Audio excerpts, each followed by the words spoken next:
Shalom, bendiciones para todos.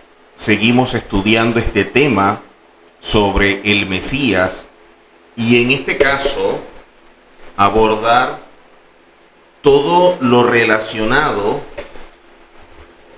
a el Mesías, pero entendiendo a través del método de interpretación tanto del Drash como del Sod, todo lo que está allí como que guardado, todo lo que está allí oculto, o el trasfondo de todo lo que allí aparece y que es útil para todos nosotros al momento de estudiar, y sobre todo el tema del Mesías, que para nosotros es fundamental por todo lo que representa. Cuando nosotros hablamos del Mesías, debemos tener presente que es uno de los principales fundamentos del judaísmo. O sea, uno de los pilares es creer en el Mashiach, en esta figura tan importante, tan relevante, que literalmente, como lo hemos explicado en otras clases, traduce como el ungido. Y el anhelo de su llegada, lo que representa su venida, genera mucha expectativa, porque también hay muchas profecías que giran alrededor de esta figura. Entonces, cuando comprendemos el concepto y lo que representa el Mashiach y lo que ha venido aportando a la historia, tanto a nivel espiritual como para el mundo entero, comienza a entenderse no como una serie de sucesos al azar o netamente religioso, sino que empezamos a verlo dentro de un plan espiritual bien planificado, bien orquestado por el Eterno hacia un objetivo, que no es como una historia, una fábula, un cuento que nos decían desde pequeñito ni nada por el estilo, sino que es algo real, algo que es verdadero y que tiene bases dentro de la Biblia, que es lo que utilizamos nosotros para fundamentar nuestra creencia. Y en este caso, la Torá, que es el pilar de todo esto. Entonces, el concepto del Mesías es uno de los temas más ricos, pero complejos que hay dentro de la enseñanza rabínica, pero tiene un mensaje esperanzador dentro del pensamiento hebreo. Sin embargo, este tema atraviesa las dimensiones halágicas, filosóficas, éticas, históricas, proféticas de nuestra tradición hebrea.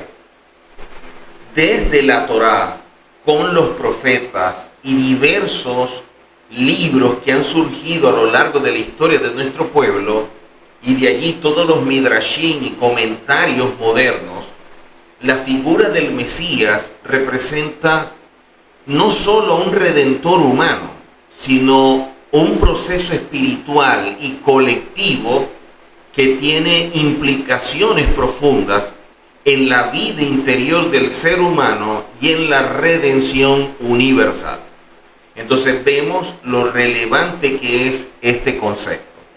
Ahora, cuando nosotros hablamos del concepto del Mesías, y en este caso desde el judaísmo, que es donde nace, es donde está esa semilla que empieza a germinar con este concepto, con esta figura tan importante, tan relevante, no podemos obviar la forma como se estudia, como se interpreta esta figura, utilizando diferentes métodos de interpretación que nos ayudan a tener una mayor comprensión de alguien que representa de manera íntegra y por completo a nuestro Padre Celestial, al punto que lo ha ungido para que sea el rey de un reino que estará en Israel, pero sobre el mundo entero.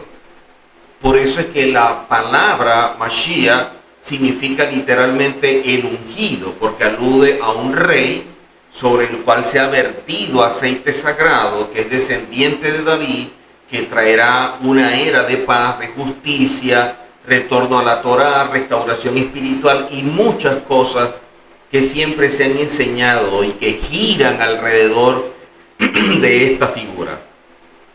Así que una de las cosas que enfatizan, y ahí el choque que hay con el cristianismo, producto de la influencia de Grecia, y que eso empezó a fusionarse con los conceptos romanos, y de allí toda la doctrina grecorromana que a lo largo de la historia ha venido enseñando y defendiendo la iglesia sin ir a la fuente y al concepto original de aquellos que nos proporcionaron todo este material literario. Cuando hablamos de la Biblia, porque la Biblia en griego traduce como conjunto de libros, no se dieron a la tarea de preguntar a los hebreos de dónde es la fuente, de dónde es este concepto original, lo que representa para todos nosotros, lo que representa para un rabino, para un profeta, para un juez, en relación a esta figura tan emblemática.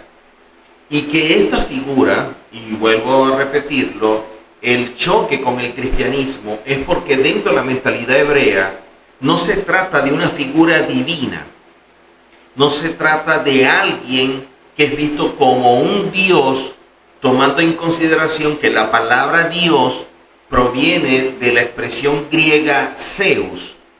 Entonces, si estamos hablando de él visto como ese tipo de deidad griega, evidentemente que no lo es. Pero si es visto como un ser humano que viene de una madre, la cual está establecido no solamente la Torá, sino los profetas, ciertas características que traerán como consecuencia el alumbramiento de este hombre. Un hombre justo, sabio, íntegro, humilde y sobre todo con una carga de bondad, de ética superior a la que había en ese momento, producto del descenso de los niveles de misericordia, de bondad.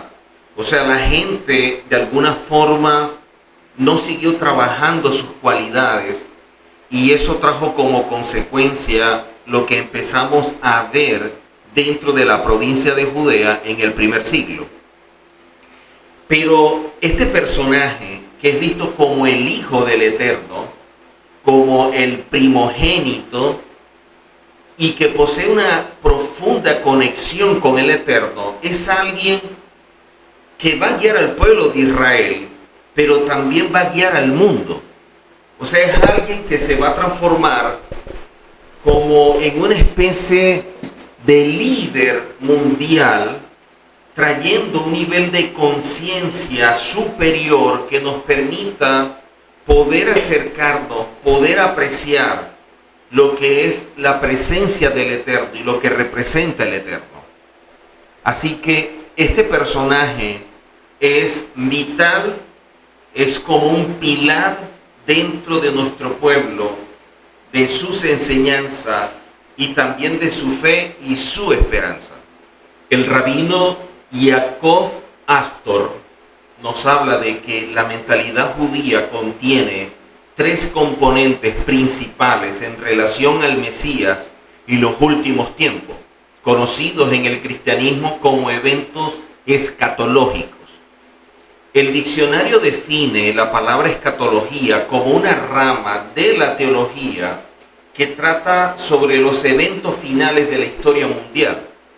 La verdad es que la escatología no es algo exclusivo del ámbito de la religión. Cuando empezamos a estudiar lo que es este mundo, el tiempo que vivimos y hacia dónde vamos, es evidente que no es un tema exclusivo de lo que definen como escatología, sino que desde tiempos antiguos los profetas vienen marcando pauta, vienen marcando la línea a seguir y todo el proceso para que se dé la redención final. Entonces, cuando hablamos de la visión judía en cuanto a estos temas, está compuesta por tres piezas básicas que quiero mencionar y que son importantes para la comprensión de este tema. Y es la era mesiánica, la vida después de la muerte y el mundo de la resurrección. Entonces son tres pilares o tres piezas básicas dentro de la visión hebraica o dentro del estudio en cuanto a este tipo de temas.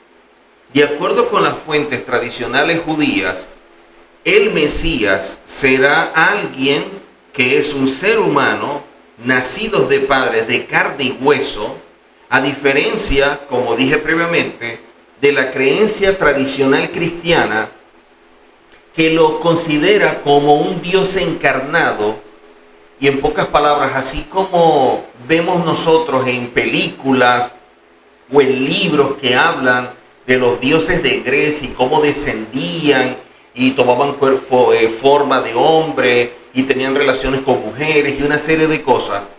Esa visión de Grecia permeó por completo a Roma, y cuando empieza a surgir el sistema de creencias se transforma en una visión grecorromana que afectó por completo la enseñanza hebrea de esta figura, distorsionándola por completo, y que empezó a diluirse la verdad para ser suplantada por una figura que es totalmente diferente a la que aparece tanto en la Torá como en los profetas, pero en que empezó a ser aceptada de manera progresiva por una teología griega cargada de autores griegos llenos de una enseñanza filosófica que no tiene ninguna relación con la hebrea, con la Torá y la mentalidad judía de los autores que nos enseñaron sobre este tema y en especial sobre la figura del Mesías. Entonces, dentro de todo esto nos enseña de hecho Maimónides, el Rambán, que escribe que el Mesías cumplirá su misión como cualquier otra persona que tiene un propósito en este mundo y ha sido designado por el Eterno para cumplir un objetivo. Lo único que el Mesías es la figura más importante de parte del Eterno, al cual se le ha designado la mayor carga en cuanto a lo profético. Por eso, cuando vemos la enseñanza, la vida después de la muerte, que es llamada en las fuentes tradicionales como Olam Haba o el mundo venidero, es un tema que siempre la mentalidad hebrea ha venido enseñando, y aunque no hay mucho para poder desarrollar y tener como que claridad de lo que es el mundo venidero, sí hay mucho en cuanto a estudiar, porque tenemos muchas referencias, muchas enseñanzas de lo que es el reino, de lo que es ese día profético o ese milenio posterior al sexto día, cuando se cumpla todo el tiempo establecido por el Eterno para comenzar el séptimo día.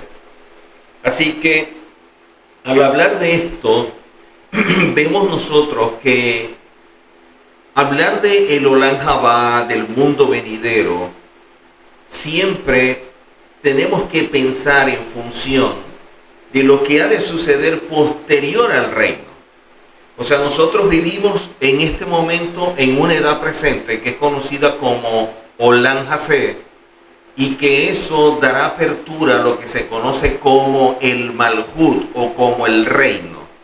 De esta forma, los 7 días proféticos o esos 7000 años establecidos, y de allí la importancia no de seguir el calendario y los tiempos que estableció la Iglesia Católica a través del papado, sino seguir la forma como el tiempo se maneja de acuerdo a la Torá y como lo enseñó o lo reveló el Eterno al pueblo de Israel, para que no solamente tengamos claro lo que es el tiempo cronológico, el cual vivimos influenciados por este tipo de calendario del Papa, pero que conozcamos también los tiempos proféticos marcados por la forma como el Eterno ha establecido los tiempos, y eso nos va a ayudar muchísimo. Entonces, vemos nosotros que en espera de la venida del Mesías y que se dé un evento que es sumamente importante, como es la resurrección de los muertos, o lo que es visto como la primera resurrección, porque habrán dos resurrecciones. Una primera resurrección cuando venga el Mesías a establecer el reino, y con ello también las bodas del Cordero, y allí se va a dar la primera resurrección, donde las personas van a presentarse delante del Eterno en lo que es conocido como el tribunal del Mesías. Allí quienes se van a presentar son todos los justos que se han santificado, todos aquellos que han alcanzado un nivel de santidad requerido por el Eterno para ser parte de ese reino y de todo ese evento. Pero, ¿qué sucede con aquellos que no se han santificado, o aquellos que ni siquiera se han convertido, o aquellos que en un momento fueron parte de todo esto, pero se apartaron, se alejaron y nunca se arrepintieron, nunca hicieron teshuvá, nunca volvieron al camino? Todas esas personas están durmiendo, porque eso es lo que establece la Tanakh. Todo aquel que muere, sea converso o no, sea que se haya santificado o no, sea que haya alcanzado los méritos para ser parte del reino o no, todas esas personas hasta la venida del Mesías están durmiendo. O sea, no hay nadie siendo torturado en este momento en lo que la gente llama como un infierno, ni tampoco hay gente cantando y danzando en lo que la gente llama el cielo, porque la forma de ver el cielo y el infierno siempre como premio y castigo. ¿Y cómo se puede premiar a alguien para que vaya al cielo si todavía no ha existido un tribunal donde se le juzgue y como consecuencia de lo que haya presentado y cómo ha sido su vida, se le cataloga como alguien de bien para disfrutar entonces ese premio que se enseña tradicionalmente de ir al cielo? Y de igual forma para ir al infierno, como una persona que no ha sido juzgada a través del Eterno, que es juez justo, ¿cómo puede estar en este momento siendo sometida a un castigo inclemente sin haber experimentado un juicio que sentencie una condena para que él entonces tenga que pagar como resultado de las acciones que fueron contrarias a los principios establecidos por el Eterno? Ese concepto de premio para el cielo y castigo para el infierno dentro de la Tanakh no tiene ninguna base, no tiene ningún fundamento. Mucha gente establece que en el Nuevo Testamento se habla, pero tendríamos que abordarlo en otro tema para analizar qué hay después de la muerte, porque la gente muchas veces lucha por tener la razón y no necesariamente tener la verdad. Y a veces está defendiendo lo que alguien dice basado en su fe y no un argumento que sustente de manera fidedigna a través de la Biblia lo que está defendiendo. Y en este sentido, cuando vemos nosotros las parábolas, o lo que es igual en hebreo mashal, dentro de la mentalidad hebrea, una mashal es algo que se enseña utilizando figuras reales o no, para plasmar un principio, para transmitir un principio. O sea, no es algo verdadero. Y la gente utiliza la parábola del rico y Lázaro para enseñar sobre el infierno, cosa que no aparece en la Escritura. Lo otro que debemos tomar en consideración es que al momento de establecer doctrina, como se ha enseñado tradicionalmente, la Iglesia Católica partía de tres elementos que son los que sustentan la base de una doctrina. El primero, que tenía que ser el magisterio, las autoridades, quienes sean las que determinen qué es doctrina. Segundo, la escritura, o sea, si alguien veía una cita bíblica era suficiente para establecer doctrina. Y tercero, la tradición. Si algo por tradición se enseñó y así se asimiló y se hizo parte de nosotros, podía ser doctrina. Entonces, basado en estos tres elementos, la doctrina se enseñaba o se defendía. Cuando surge lo que se conoce como la Reforma, se establece que esos tres elementos no son válidos, sino que lo que da validez para poder establecer qué es doctrina o no es la sola Escritura. De allí que para establecer una doctrina tenían que ser más de 3 citas bíblicas. O sea, si hay 3 citas bíblicas que dicen que hay que pintar la casa azul, como son 3 citas bíblicas, puede ser una referencia, pero no es algo que se demande como obligatoriedad. Pero si hay 4 citas, sí es una doctrina. Eso es lo que enseña la Reforma, o así se dio a conocer. Entonces, lo que diga el magisterio, lo que diga la tradición, pierde peso, pierde relevancia, y que sea una sola cita bíblica también. Ahora son 4 para demandar obligatoriedad y 3 para que sea una referencia, pero no necesariamente debe ser algo obligado o debe obedecerse. Ya queda a juicio de la persona si lo hace o no, porque, bueno, aparece en la Biblia y por lo tanto puede ser válido que lo haga. Si vamos a utilizar esto partiendo de la Reforma, ¿dónde están las 4 citas bíblicas que sustentan que la persona se va para el infierno? Yo considero que deberían estudiar el concepto hebreo de Seol, cómo se cambia a el Hades del griego y cómo posteriormente pasa al latín como infernus, que fue como llegó a nuestras Biblias. Usted se va a dar cuenta la diferencia que hay entre lo que la gente enseña del infierno en la autoridad y que es un mensaje de psicoterror para presionar a la persona a que haga algo que demanda aquel que está predicando, y lo que se conoce como Seol dentro de la mentalidad hebrea, que simplemente es la tumba o el cementerio o donde la persona es enterrada, nada más. Volviendo a lo que se habla o se enseña del Mesías, es importante tomar en consideración que dentro de toda la literatura, y en este caso, por ejemplo, el Talmud, que está conformado por la Mishnah y la Gemara, y que hay 2 Talmud, un Talmud de Jerusalén, un Talmud de Babilonia, allá hay mucho en relación también a este tema. Y de acuerdo con la opinión de la mayoría de las autoridades, cuando se habla del Olam Habá y todo lo que representa, siempre es algo que falta como enseñanzas o algo que nos direccione para poder entender en toda su dimensión lo que es el Olam Habá.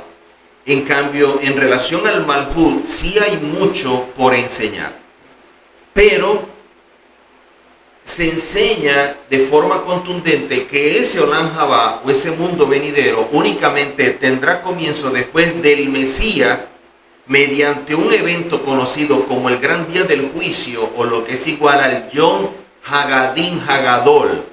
De esta manera, el mundo de la resurrección vendría a ser lo que la gente llama como una recompensa final, un lugar donde el cuerpo entonces pasa a ser eterno, pero también cargado de más espiritualidad, y el alma se va a elevar más para alcanzar una condición como lo era al principio en Adán.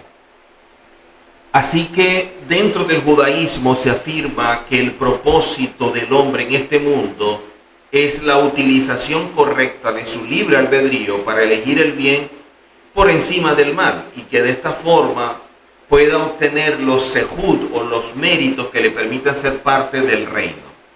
Ahora, en la era mesiánica, que viene a ser esta era previo al establecimiento del reino, dice que la presencia del Eterno se va a manifestar claramente en el mundo. O sea, empezaremos a ver personas que empiezan a buscar mucho más la verdad, y a pesar del conflicto y la crisis que le puede generar darse cuenta que han caminado con buena intención, pero carente de fundamento para defender lo que siempre defendieron, empezarán a rectificar, a redefinir y cambiar muchas cosas para asumir todo aquello que ahora están aprendiendo, que ahora están adquiriendo y que enriquece sus vidas. Entonces eso los llevará a un nivel de conciencia que traerá como consecuencia un trabajo en su mundo interior a través del crecimiento personal, lo que es las cualidades, rasgos de carácter, la renovación de la mente, nuestro sistema de creencias, que hará que la persona se eleve, y eso hará que esa conciencia pueda ahora percibir mejor al Eterno. O sea, se va a generar una forma de poder percibir mejor la voz del Eterno, poder captarlo mejor. O sea, vamos a ser como que más sensibles a su presencia. Y esto es lo que se va a manifestar, eliminando la necesidad de elegir entre alternativas aparentemente conflictivas que siempre surgen. O sea, con la revelación del Eterno y la disminución del Yetzer Hará, porque en el Malhut el Yetzer Hará o la mala inclinación será quitado, porque no es algo nuestro, fue algo que adquirimos. Esto va a ayudar mucho a que podamos alcanzar un nivel espiritual donde el alma y todos los niveles que componen el alma puedan alinearse por completo. En este momento no estamos por completo alineados, sino que vamos escalando, vamos subiendo para alcanzar el nivel que sea establecido por el Eterno, o el que nos brinde más garantías de ser parte de ese reino. Así que con la revelación del Eterno y la disminución de la inclinación al mal, elegir lo correcto, elegir lo justo, elegir la verdad, será como mucho más natural. O sea, la gente va a empezar a distinguir entre la verdad y la mentira, y lo que representa la mentira como camino de muerte. Parece extraño, por otro lado, anhelar la llegada de una época en la cual pareciera que se estuviera como que eliminando esa capacidad de ejercer nuestra voluntad entre el bien y el mal. Entonces, por un lado estamos como que alegres, pero por otro lado nos preguntamos, ¿y ahora cómo tomamos decisiones? ¿O ahora cómo caminamos para distinguir el bien y el mal? Y es que vamos a transitar en una dimensión espiritual totalmente diferente, y que por nuestra mentalidad limitada y por muchas carencias que tenemos, no podemos percibirla por completo. Veamos lo que dice el Ramjal, el Rabí Moshe Haim Luzzatto, en su libro Derech Hashem, que nos habla de que el hombre debe ganar su perfección a través de la aplicación correcta de su libre albedrío, lo cual únicamente puede suceder en un mundo físico. En la era mesiánica, una época de gran conciencia espiritual y disminución de los impulsos físicos, en los días del Mashiach, la persona no sentirá esos deseos hacia el mal, sino que va a hacer lo correcto de forma más natural, más espontánea. Por lo tanto, no existirá como que el mérito, que en este momento sí estamos trabajando en función de ello, ni el desmérito por sus acciones. Porque tanto el mérito como el desmérito, ambos dependen de lo que conocemos como el deseo, el cual muchas veces proviene del egoísmo, del orgullo, de una reacción, o incluso también de la mala inclinación. Entonces, ese trabajo se va a ir dando de forma progresiva, y necesitamos algunos antecedentes para comprender la peculiaridad de considerar la llegada del Mashiach como un tema fundamental de la fe judía. O sea, dentro del judaísmo no afirma la creencia de que el hombre pueda ser redimido o salvado por alguien, ni siquiera por el Eterno. Y preste mucha atención, porque a lo mejor puede ser fuerte escuchar esto, puede ser duro, puede confrontar, cuando dentro de la perspectiva hebrea se enseña que el hombre no es redimido o no se salva a través de otro hombre, porque de hecho la Tanakh no lo enseña. El Eterno nos puso en este mundo para que nosotros podamos trabajar y no que alguien lo haga por nosotros. O sea, el Mesías, él va a actuar para establecer un tiempo y de esta manera se puedan dar las condiciones para que todos aquellos que trabajaron en procura de su santificación puedan ser parte del reino. O sea, el Mesías no va a actuar por mí en mi proceso de santificación para ser redimido o para ser salvo. Ni el rabino, ni un moré, ni un pastor, ni nadie. Soy yo y es usted el que debe trabajar con las herramientas que el Eterno nos ha dado a través de la Tanakh, guiándonos por sus principios y fundamentos, que vamos a caminar en procura de crecer en nuestro mundo interior para alcanzar un nivel de desarrollo espiritual que nos permita experimentar la redención. Pero el Mesías no lo va a hacer ni por usted ni por mí. Él no va a redimirlo a usted. Él le va a dar las herramientas para que usted trabaje en función de la redención y de esta manera alcance la salvación, porque en este momento usted no la tiene.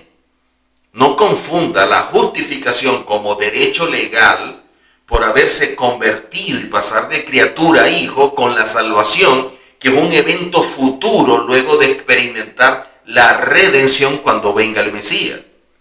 Debemos entender muy bien la redención y todos los pasos y todos los elementos que la componen, que a pesar de que están íntimamente relacionados, son diferentes.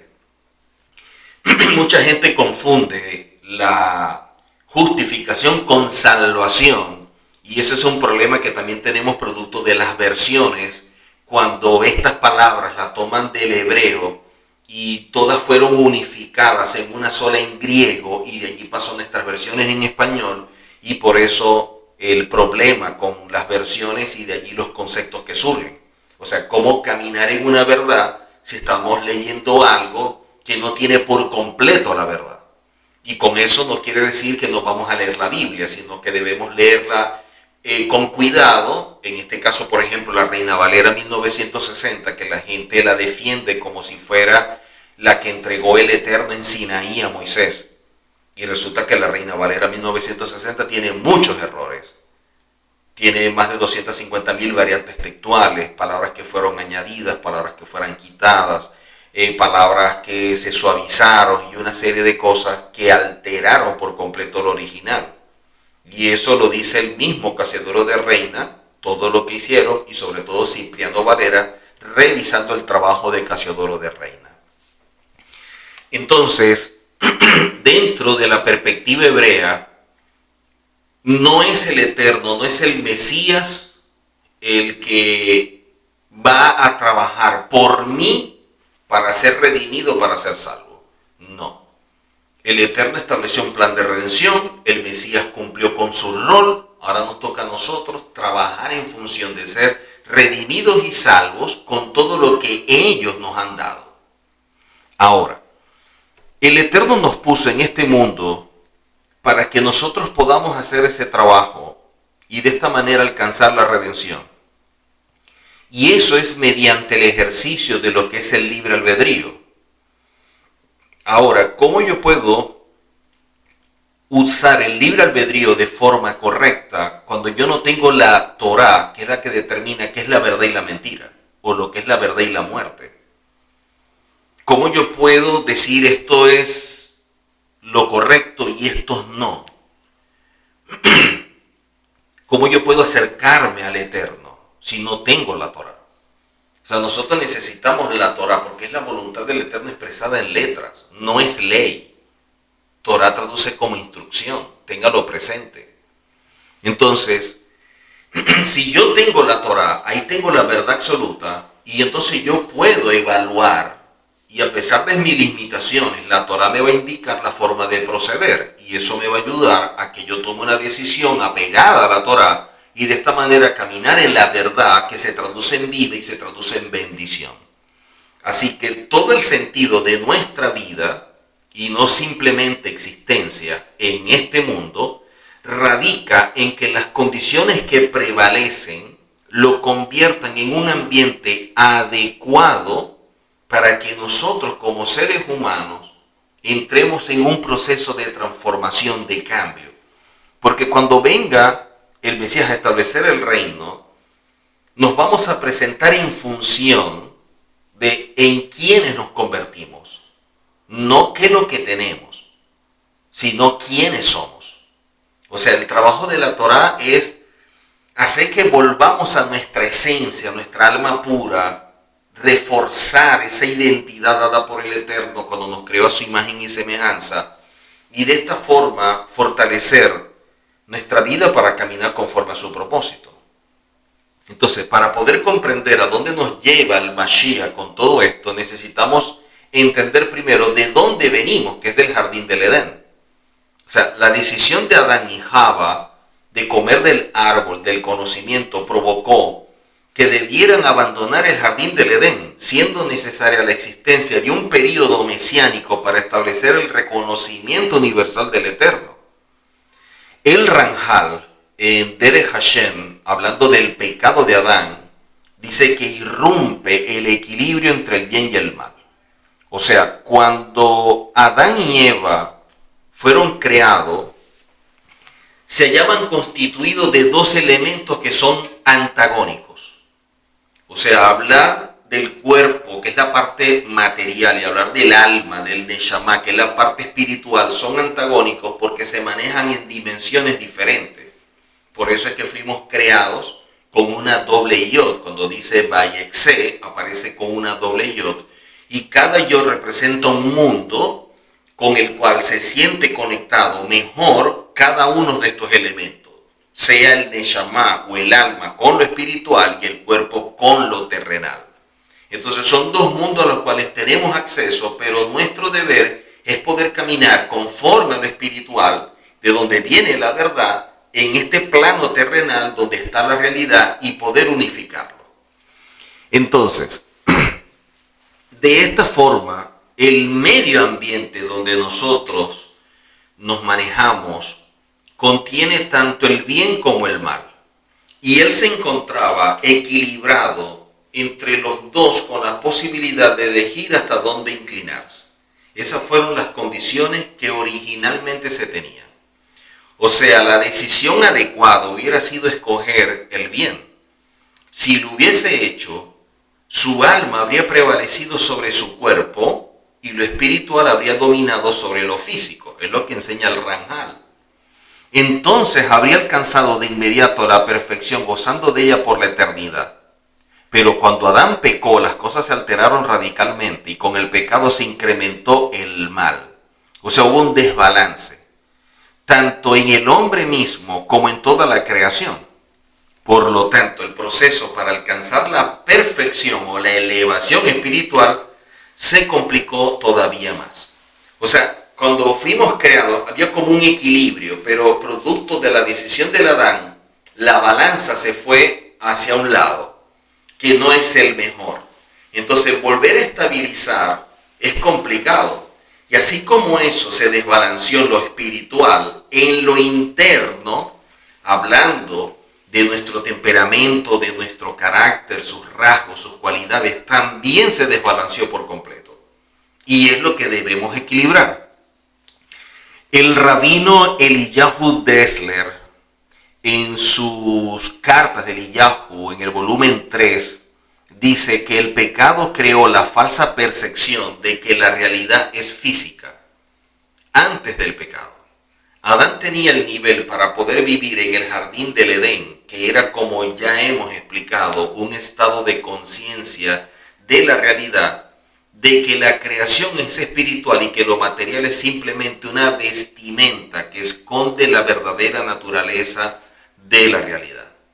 Entonces es como, imagínense esta botella de agua y dentro de ella el agua viene a ser como la parte espiritual o la esencia nuestra, pero la vestimenta viene a ser la botella, que viene a ser lo material, y en este caso que es el cuerpo. y es lo que apreciamos de forma natural, mas no la esencia en sí mismo. Pero cuando Adán pecó, introdujo dentro de él la inclinación al mal, llevando al mundo a descender hacia un estado de oscuridad espiritual, donde aparentemente lo físico, que es lo que todos vemos a través de los sentidos de manera natural al nacer, hizo que creyéramos que esa es la verdadera naturaleza de la existencia. Y resulta que lo que estamos viendo es la vestidura, lo que lo recubre. En pocas palabras, empezamos a obtener unos kelipot o unas capas o unos velos que no nos permiten captar la realidad, o mejor dicho, captar la verdad, porque está escondida detrás de la realidad. Y como nosotros lo que vemos es la realidad, vamos caminando conforme a ella, ignorando la verdad que está escondida. Esta también viene a transformarse en la lucha diaria de todo ser humano. El objetivo de nuestra vida en este mundo, posterior al jardín del Edén, es llevar tanto al mundo como a nosotros mismos de regreso hacia ese estado original de sensibilidad espiritual. Mire, ese es el trabajo. O sea, que no solamente nosotros estamos anhelando la redención, sino que el mundo entero también gime a una para ser redimido. El esfuerzo requerido para adquirir la perfección es doble. Primero, la persona debe llevar al mundo y a ella misma de regreso al estado en el cual existían antes del pecado. Solo entonces la persona puede llegar a elevarse desde ese estado hasta el nivel de perfección esperado, que es más o menos cuando estudiamos sobre el Tikkun Nefesh, la rectificación del alma, y el Tikkun Olam, la rectificación del mundo, es más o menos parecido a estos conceptos que está explicando el rabino Eliyahu Dessler.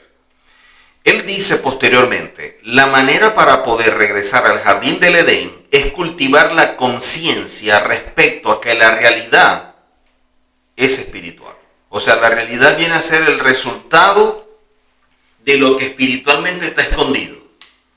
Entonces, cuando nosotros tengamos conciencia de que esto que estamos viendo es una realidad y que la realidad es una proyección o un reflejo de algo espiritual, cuando tengamos conciencia de eso, entonces vamos a empezar a caminar buscando la verdad o buscando aquello que está oculto y que me es negado por mi condición.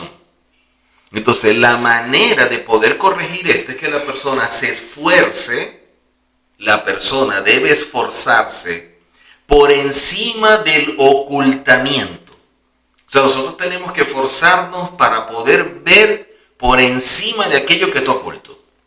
Y de esta manera descubrir qué hay detrás de todo esto. De la actitud de mi fuerza y el poder de mi mano, que es como mucha gente piensa, que todo lo obtiene porque yo he luchado, porque yo me esfuerzo, porque yo trabajo, y esto no es así. Todo viene porque el Eterno lo ha decretado. Y esa es la forma del Eterno hacerlo.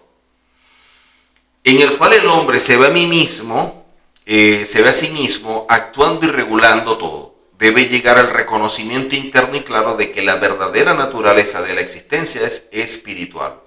De que sin ella lo material no tiene una existencia propia y que solamente fue creado como una prueba para la humanidad. Entonces todo lo que vemos y que a lo mejor la gente lo está buscando y anhelando, son pruebas y pudieran estar saliendo reprobados porque no están entendiendo lo que eso representa. Entonces, la función, ahí viene un elemento importante, la función de la era mesiánica, que es el tiempo previo a la venida del Mesías, es el logro de esta clase de autoconciencia. O sea, en la era mesiánica, lo que se va a empezar a experimentar es un crecimiento, un desarrollo de autoconciencia como resultado de una búsqueda de la verdad basada en un despertar que nos hace ver que hay una verdad que está oculta pero que no la vemos. Y a pesar de que no la veo, sé que hay una verdad que está allí escondida. Y yo empiezo a buscarla. Eso es lo que va a empezar a establecer la era mesiánica. O sea, cuando vemos nosotros a través del profeta que dice que en los últimos tiempos el Eterno va a enviar hambre y sed de la palabra, está íntimamente conectado con esto. La búsqueda de la verdad, el hambre por la verdad, la sed por la verdad, es lo que nosotros vamos a empezar a anhelar, a buscar y a querer caminar conforme a ella. ¿Que hay que pagar un precio? Claro que sí. ¿Que genera conflicto? Sí, y mucho. ¿Que genera una crisis? También, y profunda. Y vamos a establecer prioridades y vamos a dejar cosas a un lado y vamos a tomar otras. Y nuestra vida va a cambiar por completo. Porque es como si estuviera abriendo los ojos a la verdad y ya empieza a percibir las cosas de forma diferente. Entonces, la función de la era mesiánica es proporcionar condiciones para que podamos alcanzar un nivel de conciencia mayor. La conciencia de la existencia del Eterno en todo y que es el sello definitivo de quiénes somos. O sea, es la claridad de la visión que se va a tener producto de lo que el Eterno va a empezar a desatar o a revelar en este tiempo. El Maharal de Praga habla en cuanto a la era del Mashiach, dice, los últimos 2000 años, o sea, toda la etapa de la humanidad está basada en 7000 años o 7 días proféticos como lo establece la Tanakh. Para el Eterno un día es como 1000 años y 1000 años como un día, entonces son 7000 años. Por eso, para efectos del pueblo de Israel, el tiempo no se maneja como nosotros lo manejamos tradicionalmente a través de un calendario grecorromano. Si nosotros lo manejamos es a través de un calendario que es totalmente diferente y que nos dice que estamos en el año 5785. O sea, estamos en el sexto día, casi culminando, para que de esta forma nosotros entremos en el séptimo día, que sería el del Malhut, el nivel de reino. Entonces, el Maharal de Praga dice que los últimos 2000 años, o sea, los últimos 2000 días, los últimos dos días de estos 6 de el Olam Hazé, que está conformado por 6000 años o por 6 días, pero los últimos 2 son los días del Mashiach. Y así aparece en el tratado de Abodá Zará 9a. Así aparece establecido. Ahora, esto significa que hacia el fin del tiempo será el momento más apropiado para la llegada del Mashiach y para que tenga lugar entonces la era mesiánica, porque el final es la plenitud del nivel espiritual que se puede llegar a alcanzar. En otras palabras, todo lo que ocurre al final de un proceso, es su finalización, evidentemente, donde se alcanza el nivel de perfección o el producto o el resultado de todo un proceso. Así que el final del tiempo está designado por la llegada de este rey, de este ungido, de este Mashiach, porque él va a llevar a todas las personas que estén caminando con conciencia, que estén despertando, que estén buscando la verdad, los va a llevar al nivel de Shelemut.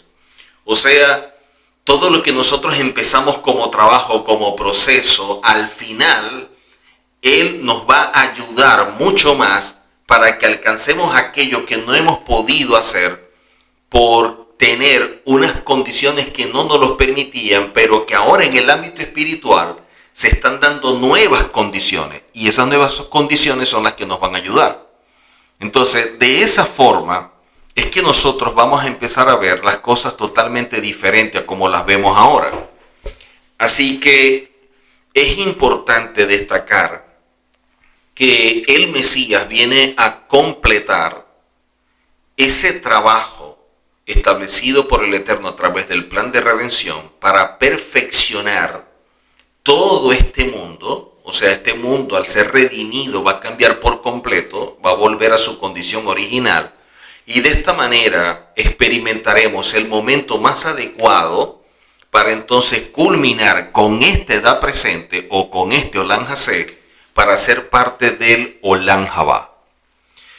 El Ramban dice en Ilhot Melahim, las leyes de los reyes, y él enseña, la creencia en la llegada del Mashiach es tan fundamental dentro del judaísmo que aquel que la niega o que no espera su llegada es considerado como si hubiera negado toda la Torá. Entonces, cuando las personas dentro del cristianismo dicen que los judíos no creen en el Mesías, nunca han entendido, nunca han comprendido la mentalidad hebrea, ni sus principios, ni lo que se defiende, ni cuáles son sus pilares. Porque si ellos vieran todo esto, se dieran cuenta en el error en que están.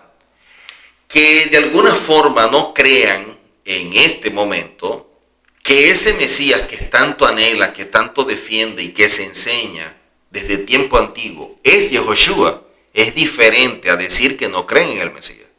Una cosa es que no crean en el Mesías y otra cosa es que no crean que Yehoshua es el Mesías. Tenemos que saber diferenciar. Ellos creen en el Mesías y cuando venga el Mesías y vean que es Yehoshua, lo van a aceptar, porque ese es el Mesías que ellos anhelaban y que anhelan y seguirán anhelando siempre hasta que venga. El Hatán Sofer se pregunta, el Mashiach por cierto llegará, tal como lo afirmaron los profetas y como dice la Gemara. Y negar la llegada del Mashiach es una transgresión tan grave como negar la Torá o la existencia del Shabbat. Pero el Shabbat o cualquier otro mandamiento específico no se encuentra en la lista del Ramban. Sin embargo, en los 13 principios del Ramban consisten aquellas creencias sin las cuales el judaísmo no puede existir, porque se incluye al Mashiach en ellos. Entonces, teóricamente, si alguien creyera que no hay Mashiach, que no hay redención final, Hasbe Shalom, y que deberíamos permanecer entre los pueblos del mundo sirviendo al Eterno y cumpliendo su nuevo eternamente, si por error alguien creyera que esto es cierto, se habría alejado del centro mismo del judaísmo, porque el Mashiach es una verdad y una parte importante de la Torá, tal como la misma Torá y el Shabbat, que nos revela la redención. Entonces, muchas personas que tienen curiosidad con el estudio, ahora bajo la perspectiva hebrea, en esa búsqueda, ¿no? Y revisando por todos lados, investigando por internet, sin un guía, sin alguien que lo lleve, sin alguien que lo acompañe, sin ese maestro que le va enseñando de forma sistemática a través de un proceso y que no es simplemente conceptos que tiene que cambiar o doctrinas o palabras, sino que es un estilo de vida. Ese tipo de persona que piensa que esto es un trabajo autodidacta, y ese es el grave error, empieza a seleccionar de acuerdo a su gusto, a su inquietud, de pronto a lo que le llama la atención, a lo que es conflictivo, a lo que genera de pronto discusión, o aquello que de alguna manera pudiera ser que ganara seguidores. Entonces, basado en esto, empiezan a buscar y se van a encontrar con muchas enseñanzas, incluso de algunos que teniendo un gran conocimiento, porque no se puede negar y que manejan muy bien la historia y una serie de cosas, hablan de la no existencia de una persona que sea el Mashiach, sino que lo manejan como si fuera un espíritu que de alguna manera va a generar un despertar y una serie de cosas, pero no una figura, no una persona. Y miren, todos los que hemos leído y de todos los que han enseñado, lo que se ha proclamado a lo largo del tiempo y que hablan del Mashiach, y son rabinos, sabios muy respetados que han escrito muchísimo en cuanto a esto, y muchos a lo mejor seguirán escribiendo. Así que el principio general es que todos vivimos nuestras vidas en dos niveles diferentes. Cada día somos puestos a prueba para ver si elegimos hacer lo que es correcto Y ahí es donde tenemos problemas. Y cada uno pasa o falla en la prueba en mayor o menor medida. Porque al no estar consciente de todas las cosas que están sucediendo, son pequeñas pruebas que el Eterno está colocando y la gente pudiera estar saliendo reprobada porque ni siquiera sabe que es una prueba. O sea, es tanta la ceguera, la falta de conciencia, el cautiverio de esta realidad, el hecho de ser prisionero de este espejismo, que no ve más allá y por lo tanto no aprecia la verdad escondida. Y por lo tanto ignora por completo las pruebas que se le presentan todos los días. Porque este es el Olam Nisionot, el mundo de las pruebas. Cada día vamos nosotros enfrentando muchas situaciones y sin importar qué hagamos, el Eterno toma lo que hemos creado y lo que hemos hecho y lo que somos y Él encuentra una manera de usar todo para promover su plan de bondad para con el mundo. Baruch Hashem por su bondad, porque si no, ¿dónde estaríamos? Pero es evidente que nosotros desconocemos todos los detalles del plan del Eterno. El rabino Sadia Gaon en Emunot Vedeot dice que la confianza en la palabra de Elohim y la fe en su bondad exige que creamos en una redención futura. La verdad de la redención por el Mashiach es innegable por varias razones. Lo dice este rabino, Sadia Gaon, alguien muy conocido. Una razón es que esto fue confirmado por los milagros efectuados por Moshe, quien nos informó respecto a la futura llegada del Mashiach, y también por los milagros que más tarde realizó Isaías, quien también nos informó respecto a la futura llegada del Mashiach. El Eterno, quien fue en primer lugar aquel que envió a estos profetas a realizar todos estos milagros, y sin duda cumplirá con el mensaje que Él mismo envió a través de ellos. O sea, como el Eterno utilizó a Isaías, a Jeremías, a Joel, a Osea, a tantos profetas, y a cada uno le fue revelando algo, así como se lo reveló también a Abraham y se lo reveló a Moisés, y que después no se cumpla todo lo que le mostró. Evidentemente que se va a cumplir. Todo esto se va a cumplir. Ahora, vemos nosotros que el Eterno confirma su palabra a través de sus siervos y lleva a cabo el consejo de sus mensajeros. En Isaías 44 también nos habla sobre esto y todo lo relacionado en cuanto a la redención. Por lo tanto, después de haber afligido a nuestro pueblo con un sufrimiento tan pesado y prolongado, y para nadie es un secreto todas las tribulaciones y todo lo que pasa el pueblo de Israel, y cuando vemos el mapa, vemos que es tan chiquitico en comparación con todo lo que les rodean, y quieren ese pedacito de tierra. Con tanta tierra que hay, quiere decir que el asunto va más allá de lo que la gente pueda llegar a pensar.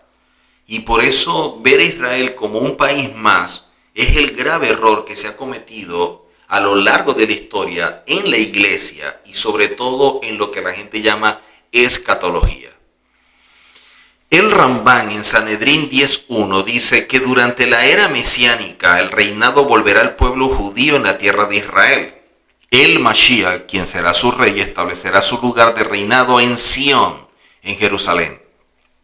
Su fama se expandirá y llegará a los extremos de la tierra, incluso más que durante el reinado del rey Salomón. Además, las naciones del mundo establecerán un pacto de paz con él. O sea, todo lo que estamos viendo en este momento, guerras y cosas, todo esto va a cambiar. O sea, toda la parte geopolítica será otra por completo. En Ilhot Teshuvah 9.2, el Mashiach, que será un rey descendiente de David, será incluso más sabio que el mismo Salomón. Su nivel de profecía será mucho más que el nivel de Moshe. Por lo tanto, él instruirá a todo el pueblo, al pueblo de Israel, respecto al camino del Eterno. Además, todas las naciones del mundo vendrán a oírlo cuando él hable. Y esto es algo impresionante porque dentro de la iglesia o dentro de la escatología no se enseña que las naciones van a tener que ir a Jerusalén o de alguna forma van a tener contacto y de allí se va a enseñar. Hace mucho tiempo, cuando la gente hablaba sobre esto, decían, ¿cómo es posible? Pero es que ahora, usted que me está viendo, usted está en cualquier parte del mundo, en este momento viendo y oyendo lo que yo estoy enseñando, y por el hecho de estar distantes en cuanto al país en el cual yo estoy y usted está, eso no nos limita para poder estudiar. Al contrario, todos estos medios nos han acercado a mucha gente que nos ha ayudado y ha sido de bendición porque hemos aprendido muchísimo y que antes no teníamos esa facilidad. Así que cuando vemos acá que dice que Él instruirá a todo nuestro pueblo respecto al camino del Eterno, pero también a las naciones, como lo dijo el profeta, al final de los días la montaña de la casa de Elohim, o sea, el templo de Jerusalén, se colocará por encima de todas las otras montañas, o sea, de los pueblos. Muchos vendrán y dirán, vamos a subir al monte de Elohim, a la casa del Eterno, a la casa del Elohim de Israel. Él, el Mashiach, nos enseñará su camino y nosotros andaremos por su senda. Eso lo dice el profeta Isaías. ¿Por qué eso no se enseña? En Génesis 49 se nos habla de que el cetro no se alejará de Judá, ni el bastón del manto se alejará de sus pies, hasta la llegada de Silo, hablando del Mashiach. Y a él lo obedecerán los pueblos. El Targum Jonatán también habla de que los reyes y los gobernantes nunca dejarán de ser de la casa de Judá y enseñarán la Torá a miles de sus hijos hasta la llegada del rey Mashiach, quien también será uno de sus descendientes. Eso es lo que siempre se ha enseñado. El rabino Rubén Leuster comenta en Mashivan Nefesh lo siguiente. Lo que se explica aquí es que el Mashiach es la personificación de la creación ideal del hombre. Esto no es algo que pueda decirse sobre cualquier individuo. A pesar de que todos los seres humanos fueron creados de acuerdo con esta idea original, sin embargo, el ideal no llegó a convertirse en verdad en ellos. O sea, permanecen en un estado de raíz o de potencia. Por lo tanto, no hay nadie que se asemeje tanto a la creación ideal del hombre para que alguien pueda llegar a reconocerlo estudiándolo. O sea, imagínense el nivel y la dimensión del Mashiach con todo lo que está diciendo este rabino. Pero el rey David se perfeccionó y se santificó a sí mismo en la práctica a tal grado que era posible mirarlo y comprender el objetivo del Eterno al crear el hombre. Por eso es que David tenía el corazón que agradaba al Eterno. De esta manera podemos decir que él hizo realidad el ideal de Adán. Nuestro justo Mashiach hará realidad la raíz de su alma al máximo grado posible. O sea, que con la llegada del Mashiach nuestra alma alcanzará un potencial único. Inclusive si el Yetzer Hará será retirado, las condiciones evidentemente van a ser diferentes. El Mashiach tendrá el poder de sentir el espíritu de cada persona, pudiendo conocer de esta manera todo su registro espiritual y así juzgar si una persona es o no culpable. Isaías 11 y Sanedrín 93b. El Mashiach podrá juzgar a las personas con un sentido del olfato sobrenatural. El Ramban en Ilhot Melahim dice que el Mashiach aclarará a todos la verdad cuando se levante el verdadero rey Mashiach y triunfe y sea elevado y exaltado. Inmediatamente todos ellos, hablando de las naciones del mundo, excepto Israel, retornarán a la verdad y sabrán que sus antepasados les transmitieron una falsedad y que sus profetas y sus líderes los engañaron. Y de hecho eso aparece tal cual en la Tanakh. Cuando nosotros vamos al nivel Sod, que es lo que está oculto, hablando del Mashiach, representa una dimensión espiritual muy profunda.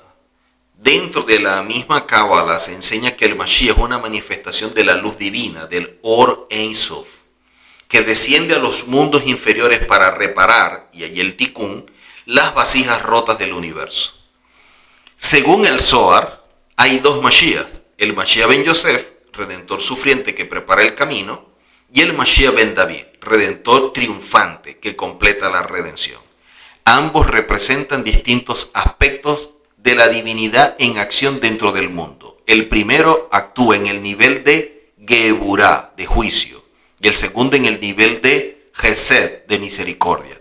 Y es interesante porque la forma como el Eterno guiaba al pueblo a través de dos columnas era la columna de la misericordia y la columna del juicio. Cuando hablamos del Mashiach no podemos obviar el método de interpretación, hablando de la gematría, que es la forma como estudiamos las palabras, extrayendo a cada letra el valor de la misma, y esa sumatoria nos da algo o nos muestra la representación de algo o algún mensaje importante que está escondido en cada letra. Cuando hablamos de Mashiach, vemos que las letras que lo conforman da como resultado 358. 358. Y miren que 358, cuando nosotros lo sumamos, 3 más 5, 8, 8 y 8 son 16, y 6 más 1 es 7, y 7 es todo el Olam Hasé, son los 7000 años o los 7 días proféticos. Quiere decir que el Mashiach está escondido en estos 7 días.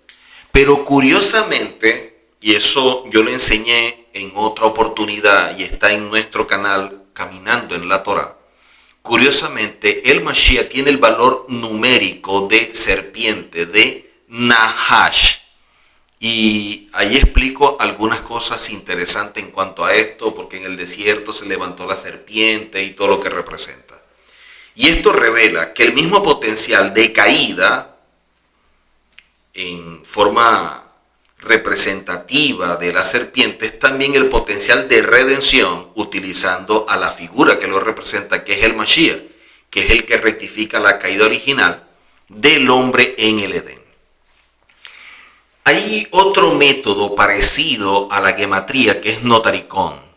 Y notaricón es un método que toma cada letra como inicial de sus palabras. Y cuando nosotros tomamos la expresión de Mashiach, vemos que la primera letra está relacionada con Melech, con rey. La segunda con Shalom, de paz. La tercera con Irah HaShamayim, con temor al cielo.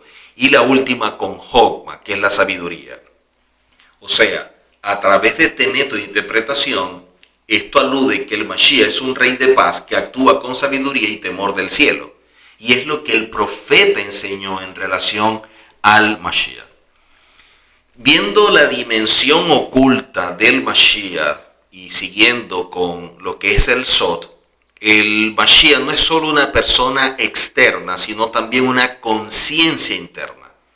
En el nivel de Musar, que es lo que a mí me gusta estudiar y me gusta enseñar, porque es la base de la redención, porque es el trabajo de nuestro mundo interno para alcanzar el nivel de santidad requerido para ser parte del reino. En el nivel de Musar y trabajo interior, el Mesías representa el potencial redentor dentro de cada ser humano. O sea, cada uno de nosotros, como tiene una chispa del Eterno, activa todo lo que ella encierra y puede actuar mediante la Teshuvá, el estudio de la Torá y actos de bondad. El Mesías, como representación espiritual en este mundo tan fragmentado y en crisis, representa la esperanza, la unión y la restauración. Y en eso consiste la redención, porque representa la capacidad de la transformación colectiva hacia un mundo basado en justicia y verdad. Espiritualmente, el Mesías representa la necesidad de cada generación de prepararse para recibirlo, haciendo ese Tikkun Nefesh, que es la rectificación del alma, para alcanzar el Tikkun Olam, que es la reparación del mundo. Cuando vemos la figura del Mesías a lo largo del tiempo, dentro de la historia, vemos que los Tanaítas en la Mishnah hablan del Mesías, que es una figura esperada que traerá la redención, el cumplimiento profético, incluso la restauración del templo. Los amoraitas en el Talmud se discute extensamente cuándo vendrá y bajo qué condiciones vendrá el Mesías. Algunos dicen que vendrá en una generación completamente justa o completamente pecadora, como aparece en Sanedrín 98a. Los gaonitas destacan el estudio y cumplimiento de la Torá como forma de acelerar la venida del Mesías. Ahora, dentro del Zohar, que es un libro que también enseña muchas profundidades, pero es complejo, y por lo tanto para las personas que están comenzando, que no conocen mucho, yo no se los recomiendo porque se van a confundir y en vez de avanzar van a entrar como en conflictos queriendo entender algo o pensando que lo entienden, le están dando una interpretación que no es la correcta. Y el problema no es cuando ignoramos algo, el problema es cuando nosotros creemos saber algo. Porque cuando ignoramos, preguntamos, buscamos y tenemos la inquietud, pero cuando creemos saber algo, nos cerramos y ya pensamos que tenemos la respuesta y lo peor del caso es que compartimos y podemos extender el error a otros. Entonces, dentro del Zohar se dedican muchas secciones al Mesías. Habla de luz mesiánica como una manifestación de la Séfira de Tiferet, que equilibra juicio y misericordia.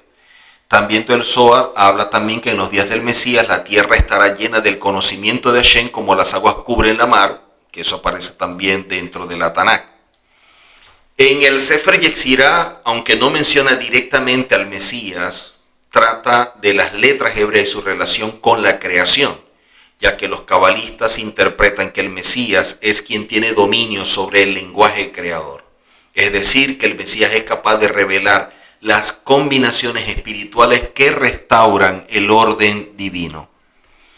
El rabino Ginsburg, y haciendo uso del Drash, que es un método de interpretación, hablando sobre el Mesías, enseña que el Mesías no es solo un redentor político, sino la manifestación de la conciencia mesiánica que redime la mente y el corazón humano.